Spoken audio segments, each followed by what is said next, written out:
opportunity. I thank you for you allowing me to see a brand new day, a day that someone did not get to see. God, as you word my mouth, as you give me what to give to your precious. In His name I pray. Thank God. Amen. Amen. First of all, I definitely want to thank my pastor and pastor's wife, who's been remarkable to me, and I really appreciate that great love there. Amen. Also want to, I'd be remiss if I don't give a shout out to our special lady in my life that I was not able to make it here physically, but I know she's here spiritually. Lady that I love tremendously, I love a lot. Pastor, we celebrated her birthday last Wednesday on the 11th. She still wasn't able to attend, but if she would have been 89 years old, so shout out to my mother. She's the entire reason why I'm here. And I tell you what, Lord have mercy, growing up in a house with a pastor, a preacher, Minister Esther, Isaac Jr., Zay Zuri, even Candace, y'all, I know what y'all go through. Preacher kids, growing up. We need a PK club or something. Man. But I tell you what, I would not have traded that experience of being brought up in a righteous house whatsoever. Amen. Because it was a tremendous experience, and she kept me locked down. And one of the reasons why in 2019 I'm standing right here. Amen. And not in a jail cell. Okay. Amen. Right? Amen. But I'm not going to hold you long. We're going to go forward. I'm going to go to first scripture, Proverbs 3, 5, and 6. Amen. He knows one of our familiar scriptures. It says, trust in the Lord with all thy heart, and lean not to thy own understanding. In all thy ways acknowledge him, and he shall direct thy path. So I just want to ask a question. Raise your hand, say amen, do a cartwheel, whatever you want to do. How many are determined to trust God? Amen. No matter what the circumstances or situations or whatever the issue is, you're going to trust God. Amen. Good. You're doing well, because that's not my topic. So I'm glad you're going to do that. So now let's go to my real topic. Let's go to Romans 12, 1 and 2. It says, I beseech you therefore, brothers, by the mercies of God, that you present your bodies a living sacrifice, holy and acceptable unto God, which is your reasonable service. And be not conformed to this world, but be ye transformed by the renewing of your mind, that you may prove what is that good and acceptable and perfect will of God. So that's good that you trust God. But my question is, can God trust you? Now, Brother Brinkley, you kind of messed me up on your prayer this morning. When you opened the church up with prayer, you started saying some things that I was going to reflect to. And as I began to seek the Lord and ask for the message, it's not that it's not going to be accepted whatever ear hear. That's great, but it's kind of tailor-made towards the believer, the Christian, the one who say that we are children of God. And as he was praying, I was like, okay, yeah, he's all up in the message right now. But we're about to embark on a new year, 2020. Actually, a new decade, as well, right? Yes. And all you have to do is turn on your radio, turn on the TV, go to social media. This world is getting crazy. So my question is, as Christians, can God trust us dealing with all this turmoil? So what are we going to do about that? So yeah, you trust God in things, and that's what you're supposed to do. That's your reasonable service. That's what you're supposed to do as Christians. Yeah. But can He trust you? Now, what I plan on doing right now is just going to go through about 6 different highlighted versions on areas that God probably needs us to be able to know, or He wants to be able to trust us in. I'll put it that way. And the first one is His Word. Over in James 1:22, in the easy to read version, do what God teaching says. Don't just listen and do nothing. When you only sit and listen, you are fooling yourselves. So with all this word, you just heard Pastor Keela come up here, church, Bible study. We're going to have the watch night. All this word we got. You call your friend, your girlfriend, your boyfriend, your other friends on the phone, talk like, what are we doing with this word? Who's hearing it? And then Pastor First Lady, I call her that sometimes, Pastor First Lady. She got 2 titles. She said something else about being with your family, because you may be the only Jesus, only word they see. So my question is, all this word we're getting on the inside of us, how are we representing it? The word is supposed to be real time. Yeah, it was written long back then, but it's real time right now, and we're supposed to exhibit it to other believers and other people we need to be believers. We got a dying world out there. And it's already a struggle going backwards and forward to the world and what the church is giving. If we're not giving them anything special, then what difference is it going to make for them? Let me go on to my second point. With His commandments. Matthew 22:36-40.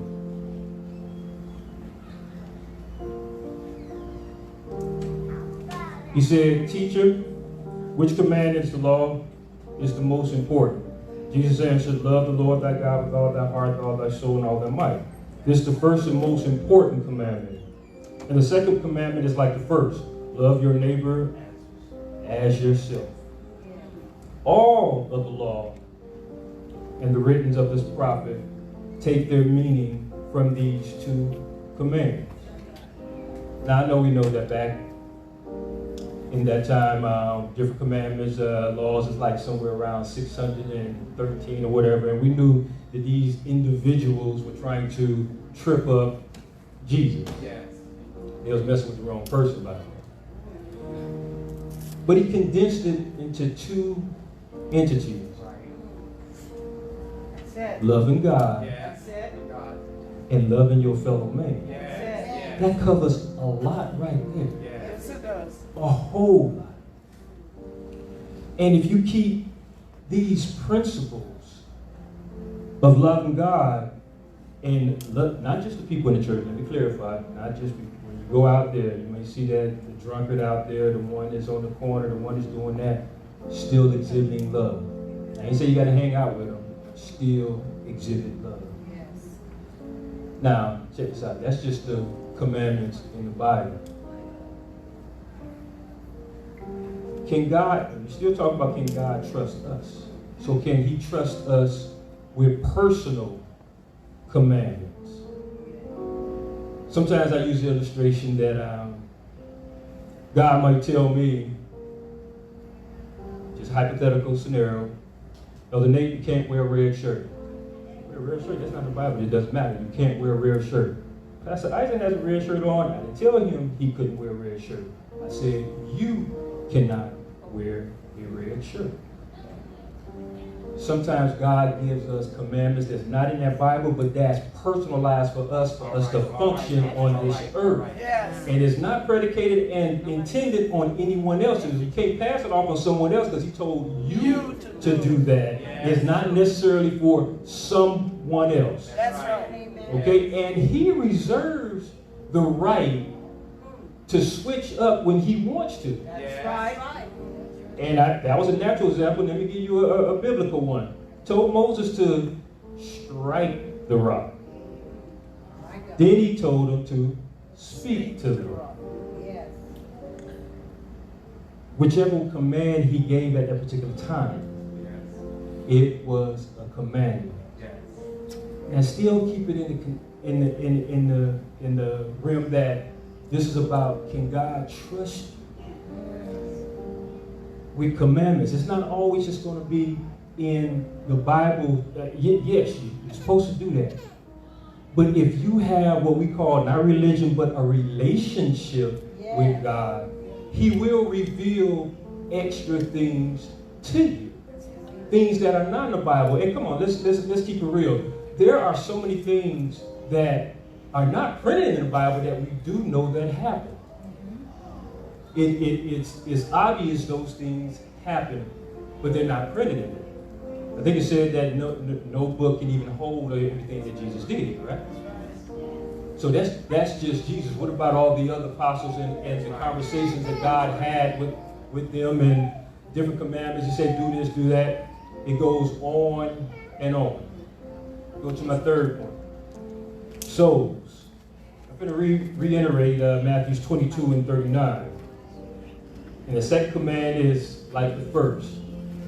Love your neighbor the same as you love yourself.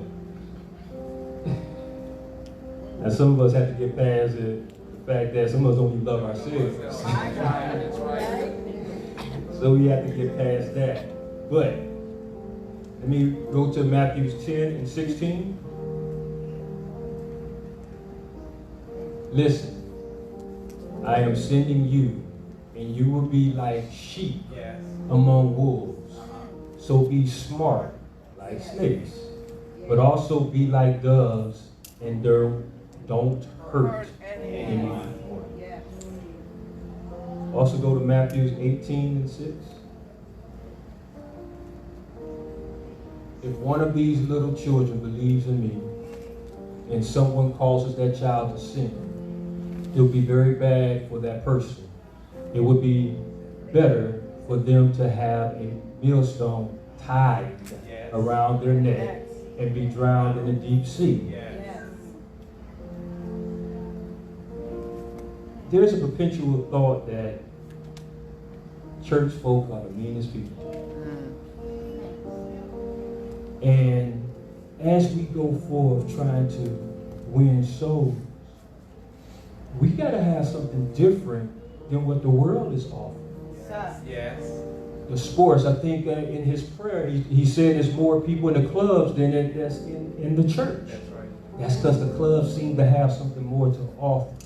They come together, they unify. So what are we doing to give potential Christians? This is what we're supposed to be here, this is what we're supposed to be about. As we're going forth in 2020 and going forth even further than that. So again, can God trust us with the souls of His people? My God. Or are we just, we're going to heaven and we're enjoying the trip? That's good, but who you bringing with you? My. That's right. That's good to be going there, but our main priority, we there. We already know that we are going to go to heaven, and we're still maintaining everything we need to do. But it doesn't bother us that as we're on that train of glory, we're just waving at this lost soul. Wow. Jesus. Wow. Oh, come on. Right. Going into 2020, and the sad part about going into 2020, which day the 15th, some people ain't gonna make it to 2020. Some people will not. Jesus, it's real.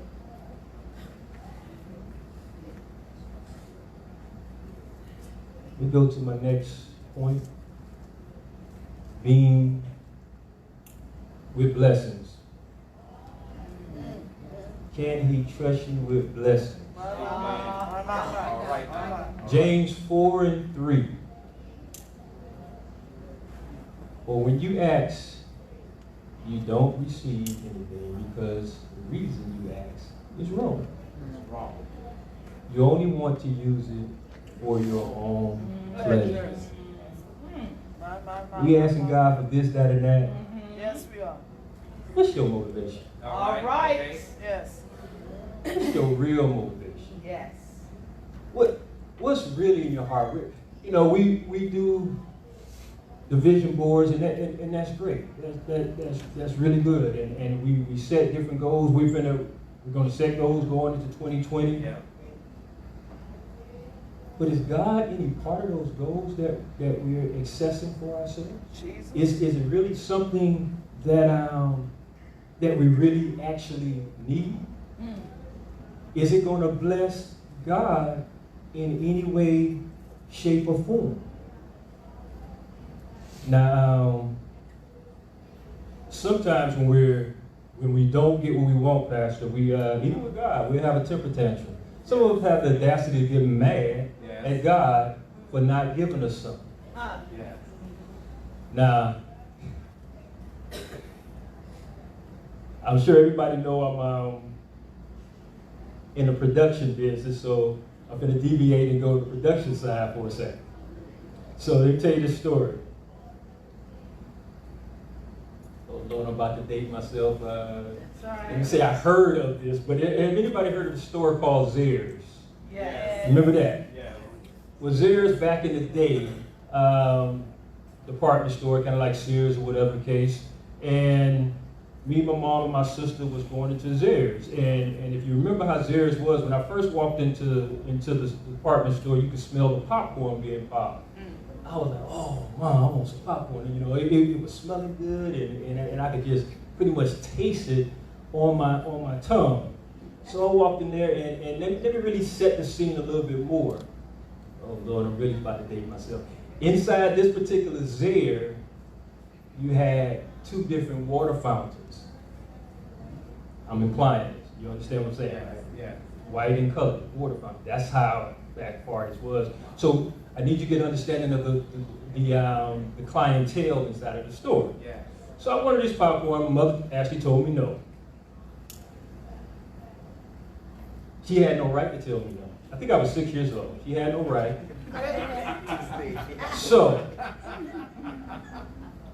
I decided to have a temper tantrum on the floor in front of all the cashiers and all the people. Yes, you did. I regained consciousness 3 days later.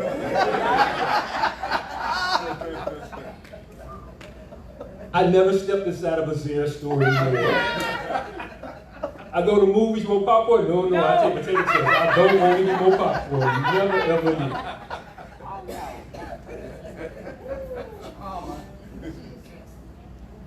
But my point is, some of us, when we're asking God for something, we're kicking and screaming because He doesn't give it to me, don't realize the reason why He's not giving it to us, because He can see beyond today and tomorrow. Yes. He knows what it will do and what it will not do for you. Yes. And then he knows what your actual intent of it is anyway. So sometimes we need to take that back seat and instead of saying, I want this, this, and this, we need to follow up with the scripture that says, nevertheless, if it be your will. That's right. That you want me to have this. Or you want me to go here. You want me to do this.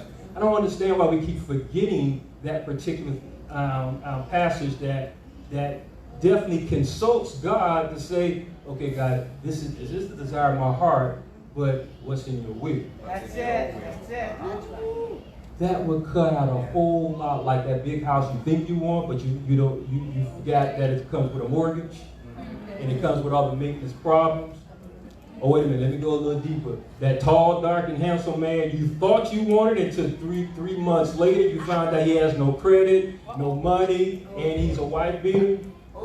But he looks good from the surface and out front. Or her, let's go there. She looks good, she's fine, this is a natch, but next thing you know, better use that disclaimer that's in the word that says, yeah, I want this, but let me tell you something. If Jesus can do that, I don't want to do, Father, do I really have to do this? Let this cup go? No. But nevertheless, yes. If He can do that, yes, Lord. who are you? Who are you? Let's go to another point that I'm tremendously going to enjoy. Can he trust you with secrecy? Let's go to James 3 through 33. 3 through 6. 3, 3, and 6. We put bits into the mouth of horses to make them obey us. Yes. With these bits, we can control their whole body. Yes. It is the same with ships. A ship is very big, and it is pushed by strong winds, but a very small rower controls the big ship, and the one that controls the rudder decides where the ship will go. It goes where he wants it to go. Amen. It is the same with our tongue. It is a small part of the body, Yes. but it can boast about doing great things. A big forest fire can be started with a little flame. Amen. The tongue is like fire. Yes, it is. It is a world of evil among the parts of our body. It spread its evil through the whole body. And it starts a fire Yes. that influences all of life. Right. And it gets this Fire. Uh-huh. From hell. from hell. You know how many times they say fire? My God. All right. Gets his fire from hell. That's it. Some of us got some fiery tongues. And the tongue is sometimes difficult to tame. Now me, myself, let me give my little disclaimer. I consider myself to be a very private person. I enjoy my privacy. I love being alone for the most part. I don't share much of my personal business all the time. That wasn't always the case. There's been times when say 10 o'clock in the morning or so, I shared something with someone, something I decided to confide in someone about.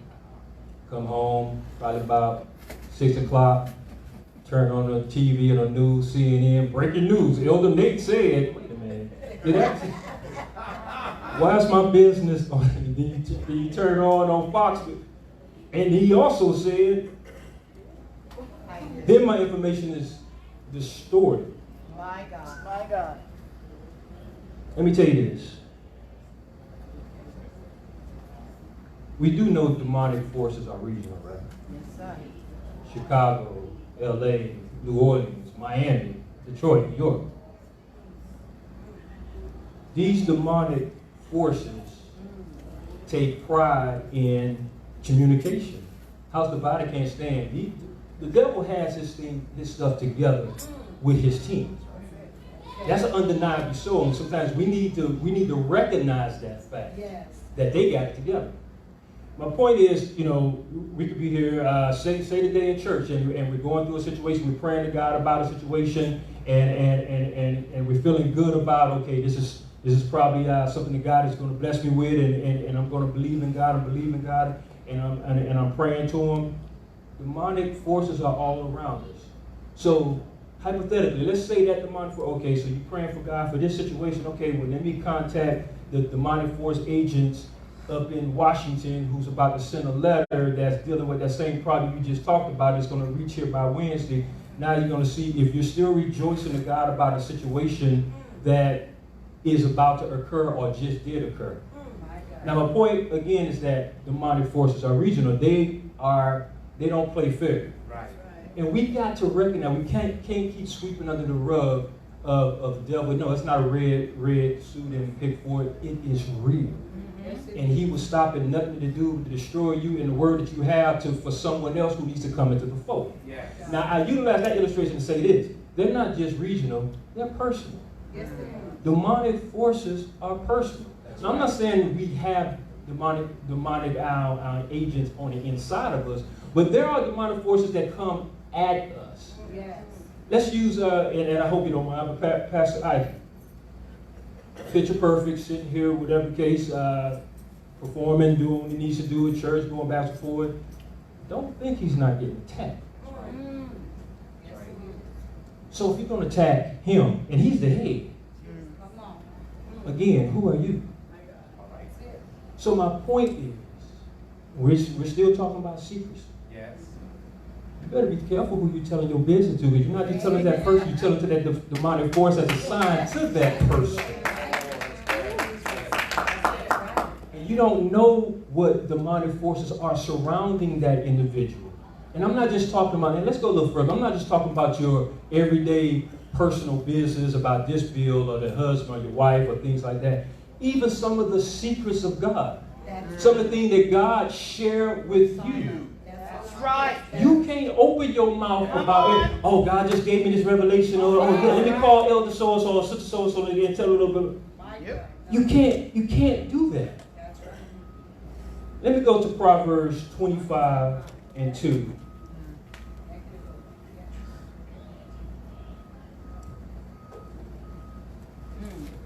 We honor God for the things he keeps secret.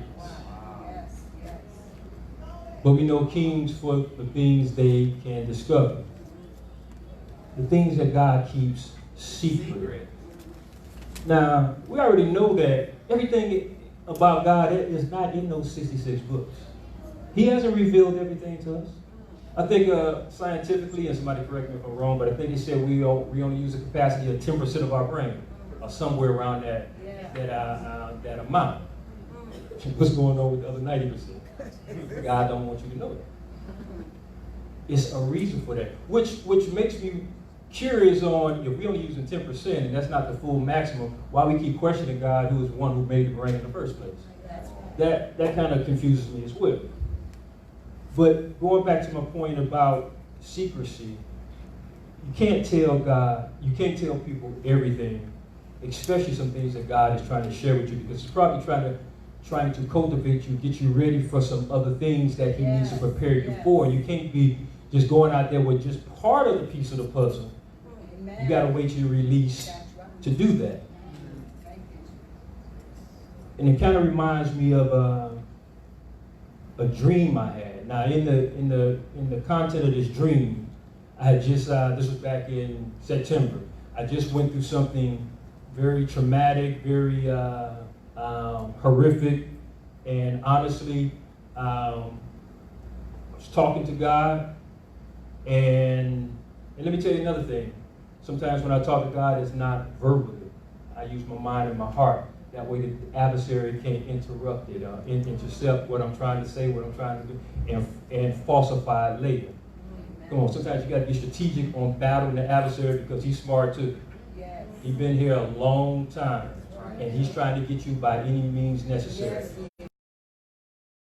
In my heart and in my mind, but I share with you what was being said. I said, Lord, this is a lot that's on me, and I can't take this anymore. I was like, please, I can't commit suicide, but just let me through my sleep.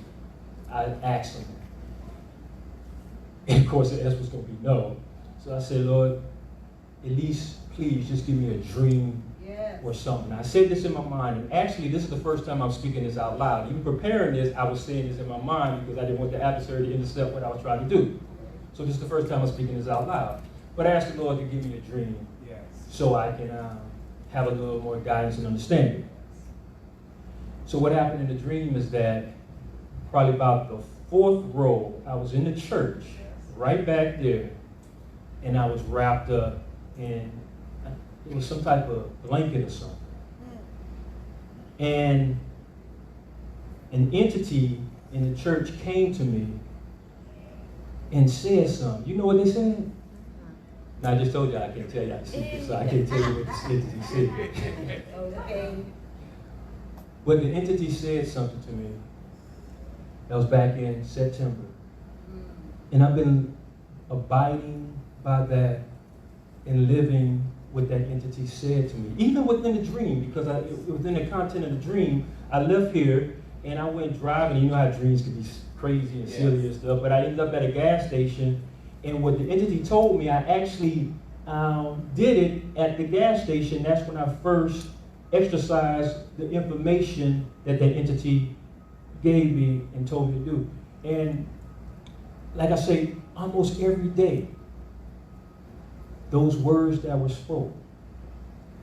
Now I did ask God for the release of and which way He wanted me to go. So I say this, Pastor Isaac, what you told me in that dream, because it was you. I kept that, and it keeps me going. Amen. And one of these days, I'm going to kidnap you. We got to go have some lunch so I can tell you what you said. Amen. But even in my darkest hour, from that September going forward, I remembered what He said. Now, being that He's the one that said it, also done something else for me. Because it happened at the church, and He said, it's something about sheep knowing the shepherd's voice. Yes, yes. Right. That's it. Jesus. Oh, but we gotta be careful where we're putting our business out there. Because everybody's not going to utilize it the right way. Go to my last point. Problems.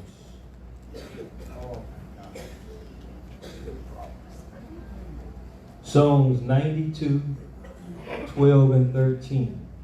And God trusts y'all with problems, troubles, situations. Say, Lord, what blessing there are for those you discipline. For those you teach from the law.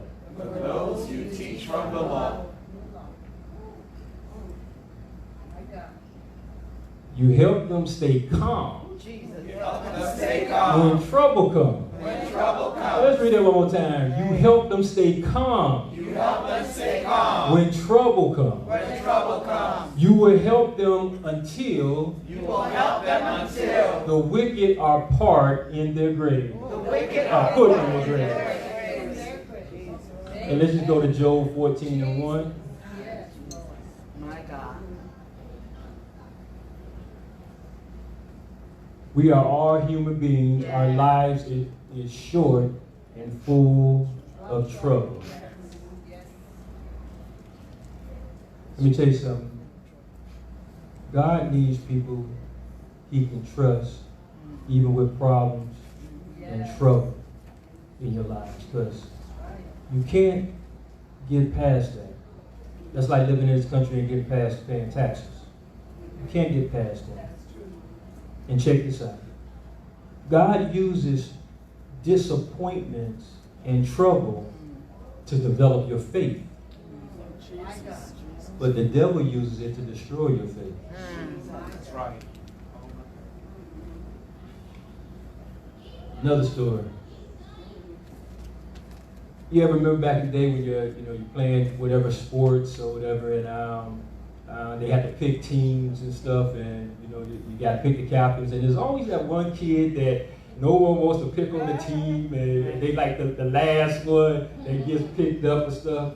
But this particular time it was basketball, and Minister Darius, I was arrogant about basketball. While they was over there choosing captains, I was over here shooting the hoops because I already knew I was going to get picked first. Growing up in Bunch Park, playing basketball from my youth up, went to the Air Force, played on the team there, went to the City League, played, named in the paper and stuff, and I was arrogant about it. Was wanted. I don't know why I thought I was going to get picked up by the NBA as well, one day, shape, or form, whatever the case was, but just was arrogant about basketball. One day I broke my leg. It shattered. And it's funny, I asked the doctor two things. Laying in that bed, he had to do surgery. I said, am I still going to be bow-legged? And that's a whole other story. So.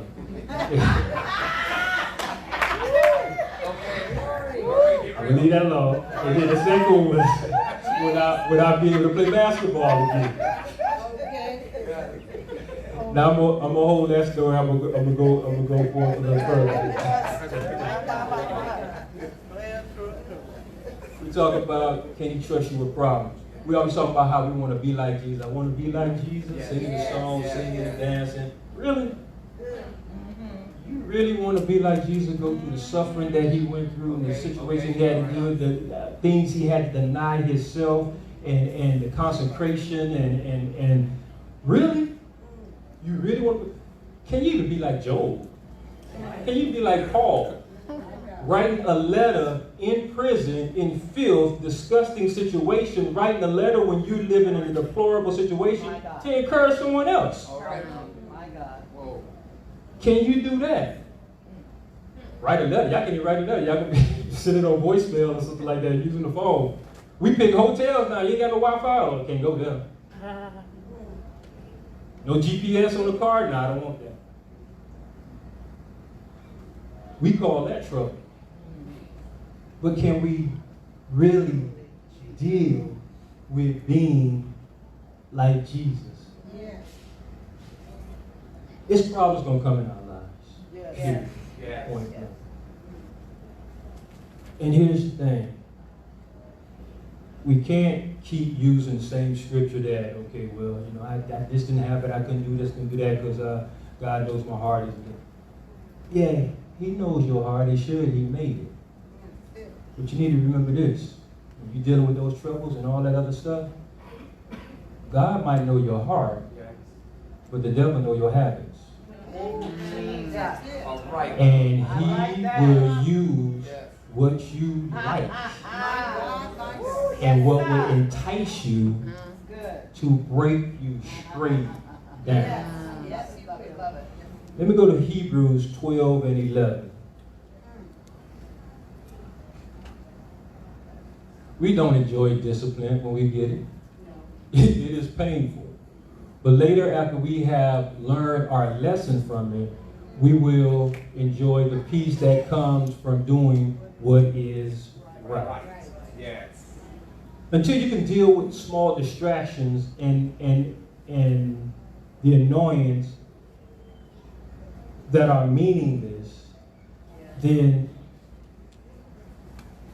you're not going to be focused on what the real important thing is. And it's God. It's basically point blank God. And when you think about it, a lot of things we deal with, especially the adversary, a lot of it is a mind game. Like when our military, I know Brinkley and Pastor Green can co-sign on this. Basic training, going there, I think we got off the bus I had to go to San Antonio, Texas, got off the bus maybe about 12 o'clock, midnight. And you know, you kind of expect all the drill sergeants to be in your face, yelling at you, and you're standing there at attention. Pick up your suitcase, put them down, pick them up, just yelling at you, this is this.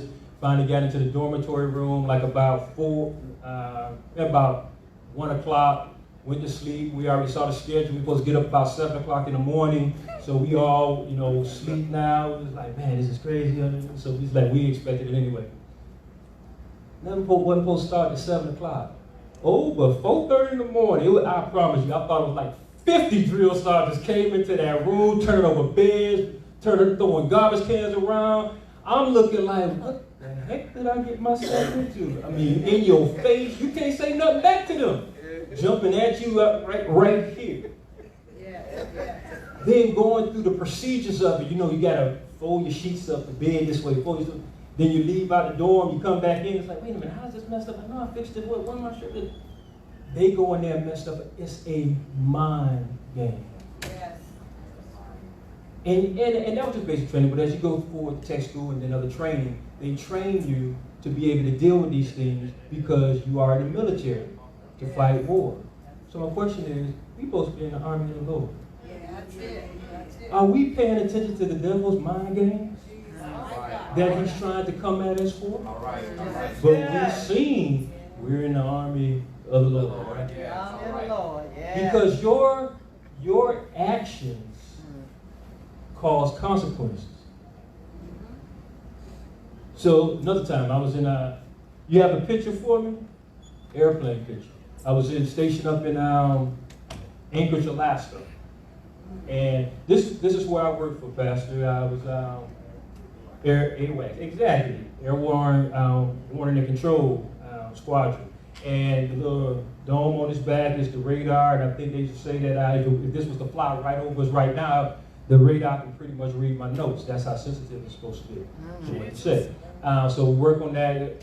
One of these aircrafts are always in the air, constantly surveying for the security of this country. So this is where I work for, and there's always one in the air. So one was in the air, one was on the tarmac waiting to take off, and the other was probably in the maintenance in the hangar. So I worked in this hangar. So this particular day, my job was to bring. I dealt with all the security information, still stuff that I'm governed that I can't speak on, but I utilize this term. We would use paperwork. I may have the secret documents, and we would have to put a cover sheet that says secret, confidential, or top secret on the paper to cover up what the content is. But then you take that and you put it in a briefcase. So I would put that in a briefcase, and that's how I would transport it to where I needed to take it to, so nobody would know what the content is. So I did what I needed to do. On this particular day, I wanted to go home early for whatever reason. I think I was sick. So I went home, but I left my briefcase. I went home and went to sleep, and like about 6, 7 o'clock, my boss called me, and he kept calling me, and I didn't even know what he's calling. So I finally answered the phone. He said, "Sean," I said, "Yes, son, what's going on? I've been trying to get a hold of you." I was like, "What? He said, "You had your briefcase there?" "No, I know it's at the office, but I was gonna get it tomorrow morning." It's like, "Well, you don't have a briefcase no more." I said, "What you mean I don't have a briefcase anymore?" "Because you left it there. No one knew whose it was. We had to back the aircraft out. We had to evacuate the building. We had to call the base commander, which is equivalent to a mayor. We had to call the wing commander, which is equivalent to a governor. Bring the bomb squad. They shot up my briefcase because it was considered a threat. No one knew whose it was. Wow. Now, that is an illustration of your actions have consequences to everyone. So as Christians, what are actions? What kind of consequences are they performing with other people in our circle and in our life? Awesome. Let me go to my last two scriptures, Job 1 and 8, and then Job 2 and 3, and I'll definitely be out you all's way. Tell you what, Pastor, I wasn't ready to go to work that next day, though. I was not ready to go to work that next day. Oh, I know you were. Man, I caused all that. I'm the wing commander, the base commander. Whew. So say, then the Lord said unto Satan, "Have you noticed my servant Job? There is no one on earth like him. He is a good, faithful man. He respects God and refuses to do evil. He is still faithful, even though you asked me to let you destroy without reason everything he has." My dear brother and sister, always be more willing to listen than to speak. Keep control of your anger. So check this out. Troubles, problems, they are not all initiated by the adversary. We're still talking about, can God trust you? Yes. Sometimes God is the one saying, "Hey, go mess with Pastor Strong." Because by you messing with her, see, God already knows. He knows it's going to strengthen the individual to go forward to what we need to do. It's good. So we have to be vigilant. And so let me get back to the breaking of my leg and give you the full story of that. We're still talking about, can God trust you with story? Right. Well, what actually happened to my leg was a Thanksgiving before. The Sunday before Thanksgiving one year, I was married at the time, had my 2 younger kids. We were stationed somewhere. I was getting ready to go to Korea. We came back home. I lived in Opelika over here in the Bunch Park area. My kids was in my mom's house where I grew up in, and my mom was there, and my wife at the time was there. I came outside to get my car to pulling into the gate because I was in for the night. As I was coming into my car, I saw some guys walk by, riding by. Just spoke to them, "Hey, how you doing? What's up? What's up?" So I got in my car, brought the car in. After I brought the car in, parked it, my family in the house. I went to close the gate to lock the gate in front of my car. Next thing you know, there was a gun at my temple. Freeze. Don't say anything. Now, I'm thinking my wife, 2 kids, mother in the house. I turned to try to go protect my family. They gunned me down. Shot me up.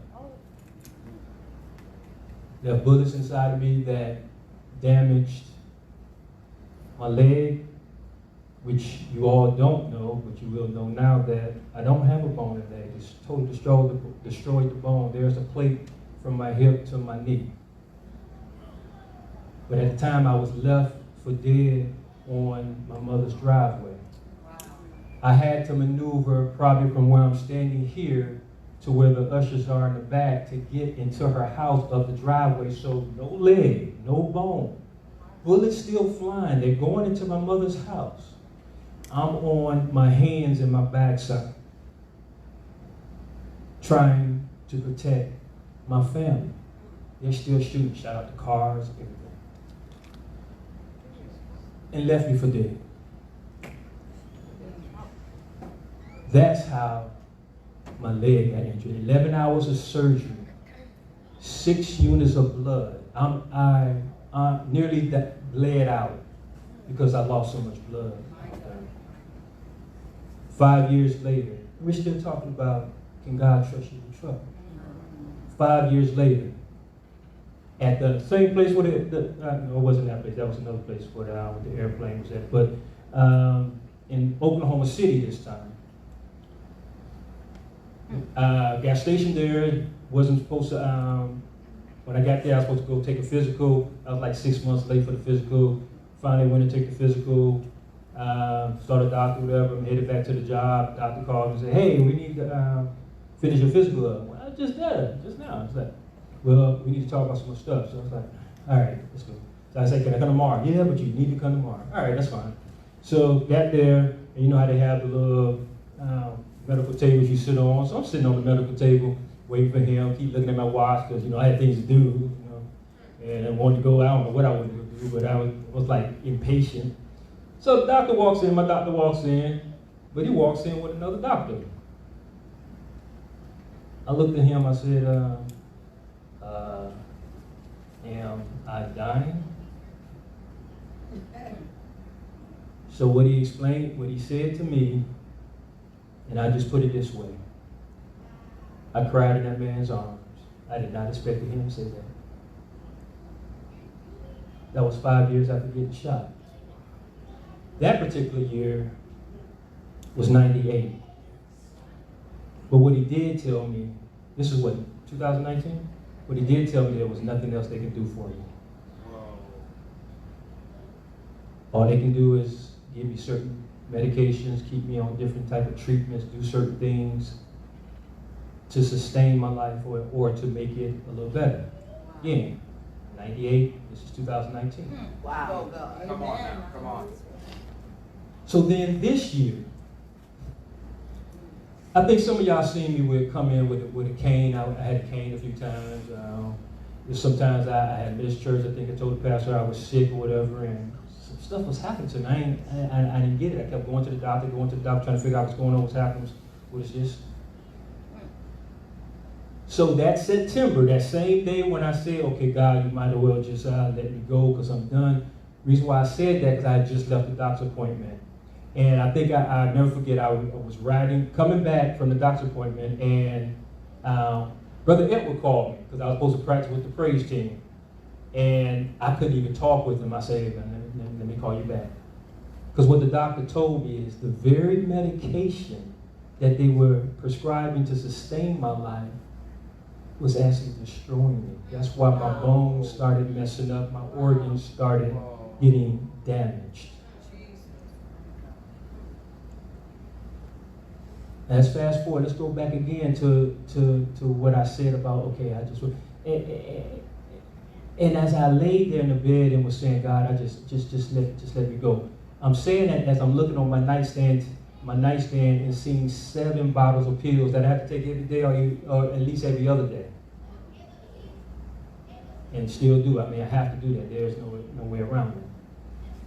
And I had to ask God, okay, either take me or give me the dream. And that's why I hold on to that dream so much. Thank you, Jesus. Yes. And so you got to realize, I'm telling you about a health situation, but that's not the only thing that goes on with the individual. It's not just the health. You got personal stuff, you got family stuff, you got other things that you have to deal with. You have to be committed. I'm here in service. I'm doing what I need to do because guess what? It's my reasonable service.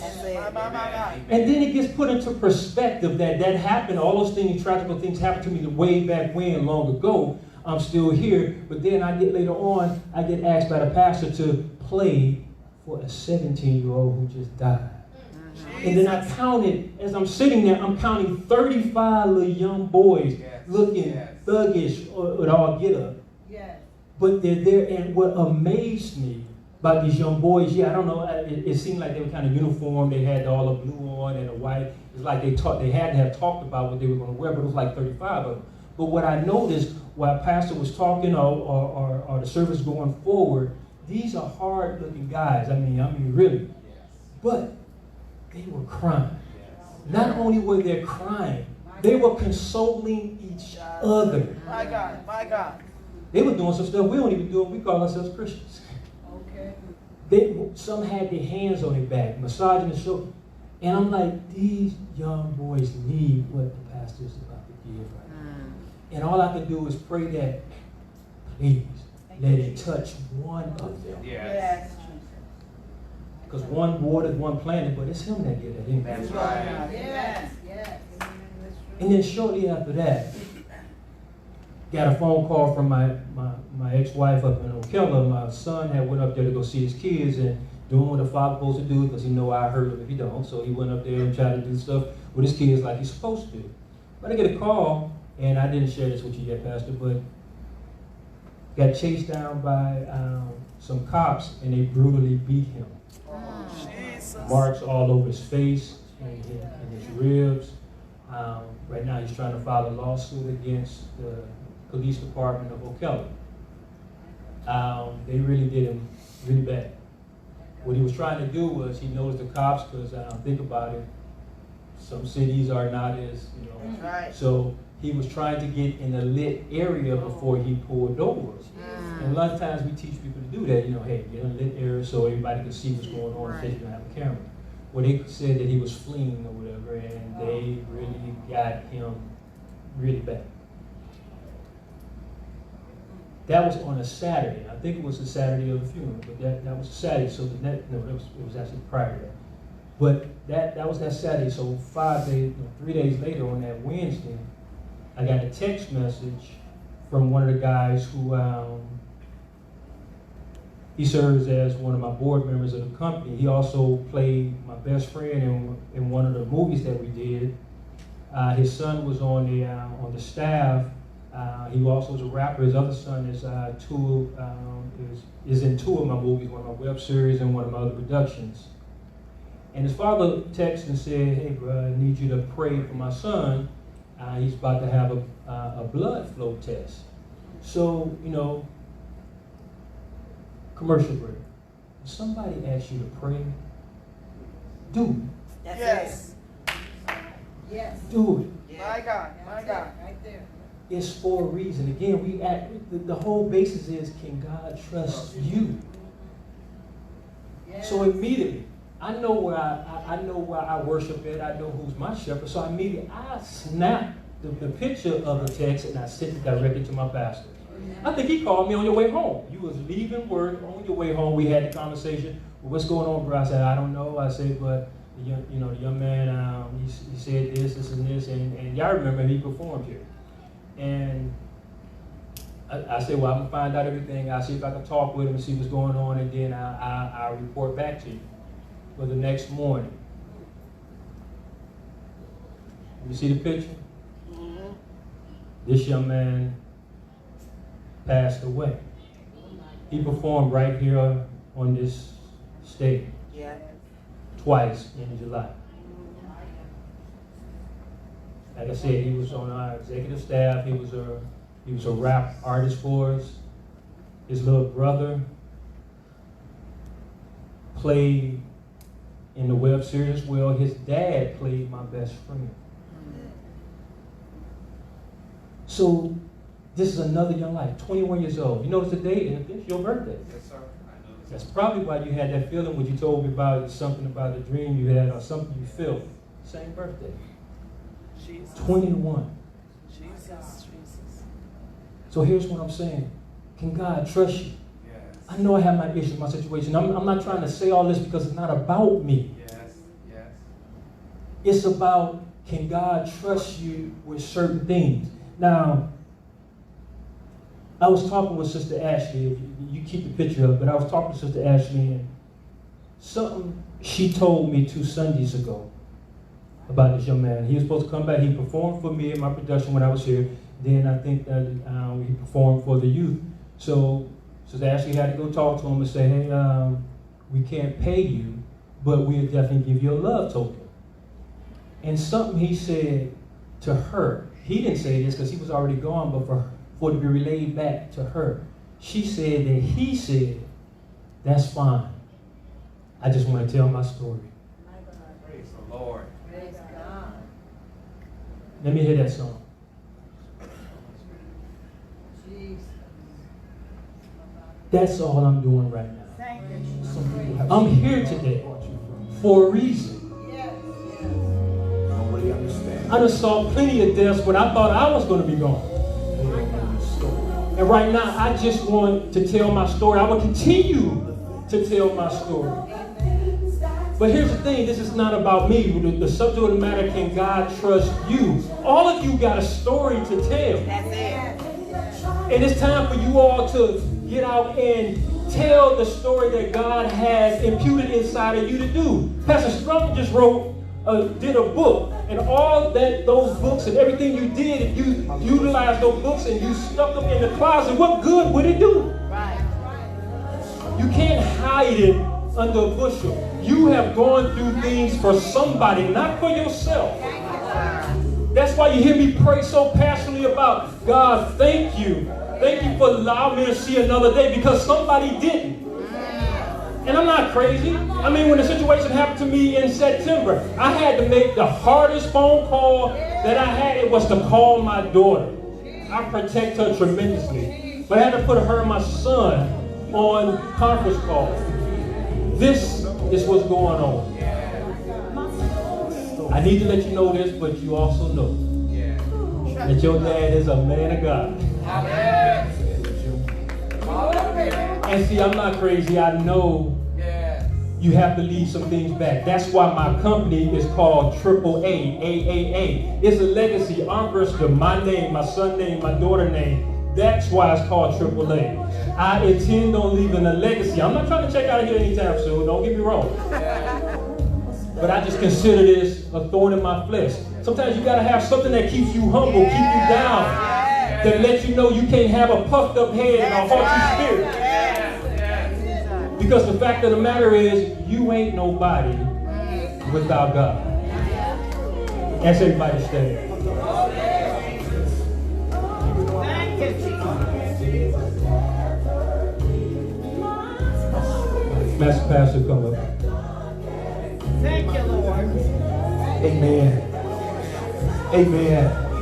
Bless you, Jesus. Hallelujah, Jesus. Yes. The brother just shared something, and he shared his life, and he poured out to you this morning. And this morning, can God trust you? Can God trust you with when other people come and tell you things? Can you be trusted? Can God trust you with problems? And the problems are really to work things out of you. Can you take it? I think I like that going at the end. That last one. That last one that he just gave. And I got to tell you something. This morning, I think we all just need to know, can God trust you with problems? Can he trust you with problems? When the problem comes, do you forget the blessings? My brother said something so profound that God knows our heart, but the devil knows our habits. When that problem comes, he knows you'll have it. Are you going to go back to the person that I think this thing causes us to reflect around this time, around the Christmas season, to remember what we have, to remember what we've been given, to remember where we came from. Can God trust you with these 6 different things? Can you be trusted? This morning, with heads bowed and with eyes closed, I'm here to ask you this morning if there's anybody that will want to give their lives over to Christ, anybody that would want to come and say, Jesus, I'm toe up from the flow up.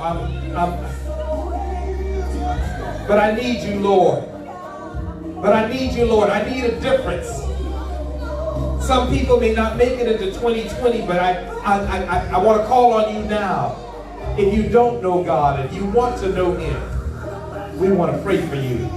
If you once knew God, and for some reason, for whatever reason, you walked away from him, if that's you this morning, we want to pray for you. We want to pray for you this morning. I want you to know that nothing can take you out of the hands of God. I want you to know that nothing can cause you to lose your blessing in God. Nothing can take you out of the family of God.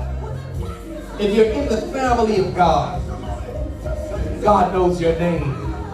God knows your name. If that's you this morning. This morning, if the problems, if the situations, if the gossips about you, if the this and the that have caused you to turn away from God and caused you to be bitter this morning, this is your opportunity to come back to God and say, God, forgive me. Forgive me, Lord. I've been focusing on this. I've been focusing on that. I've been focusing on what was done to me. I was focusing on the wrong thing. And that's you this morning.